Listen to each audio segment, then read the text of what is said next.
Good morning students. आप छुट्टियां enjoy करके आए हो और अब आप फिर से पढ़ाई शुरू करोगे।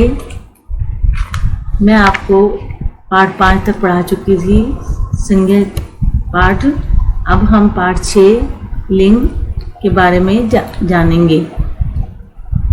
पहले मैं आपको वाक्य बताती हूँ कि मैदान में बालक और बालिका खेल रहे हैं। दूसरा वाक्य हमारे पास है, शेर और शेरनी गुफा में बैठे हैं। इस प्रकार जो ऊपर दिए गए वाक्य जो हमने भी पढ़े हैं, इनमें रेखांकित शब्दों से उन प्राणियों के नर या मादा होने का पता चलता है।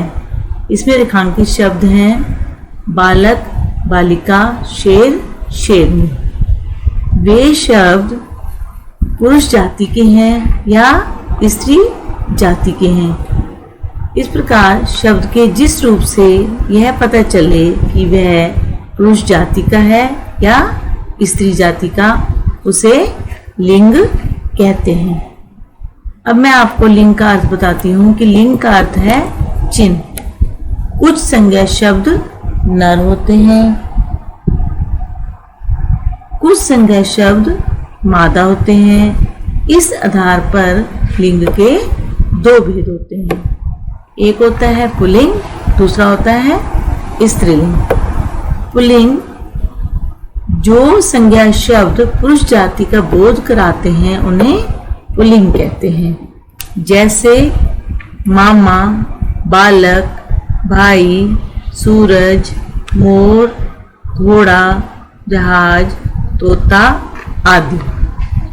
दूसरा स्त्रीलिंग, जो संज्ञा शब्द स्त्री जाति का बोध कराते हैं उन्हें स्त्रीलिंग कहते हैं। जैसे मामी, बालिका, बहन, हवा, मोरनी, घोड़ी, माँ, बारिश, नदी आदि।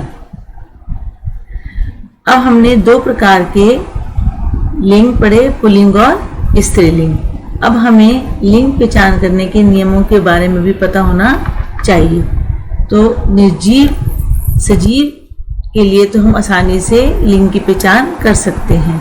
निर्जीव संज्ञा शब्दों को हम प्रयोग व अनुभव के आधार पर स्त्रीलिंग या पुल्लिंग मान लेते हैं।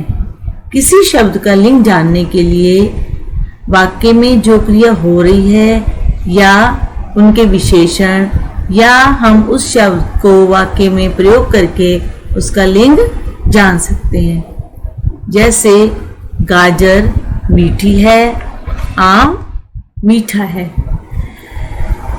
विशेषण के आधार पर पहले वाक्य में गाजर स्त्रीलिंग शब्द है, इसमें गाजर मीठी है। दूसरा आम मीठा है। विशेषण के आधार पर आम स्त्रीलिंग, आम पुल्लिंग शब्द है। दूसरा सूरज निकल रहा है। सूरज क्रिया के आधार पर पुल्लिंग शब्द है। नदी बह रही है, यह क्रिया के आधार पर स्त्रीलिंग शब्द है। बह रही, इसमें क्रिया बताई गई है।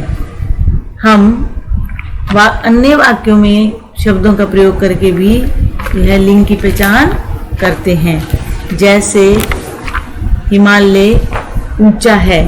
अब हमने हिमालय का प्रयोग वाक्य में किया तो हमें पता चला कि बार हम स्त्रीलिंग या पुल्लिंग का जानने के लिए शब्दों को वाक्य में प्रयोग करके देखते हैं। जैसे हमारा टीवी खराब हो गया, इसमें हमने टीवी का वाक्य में प्रयोग करके देखा तो हमें पता चला कि टीवी जो है पुल्लिंग है।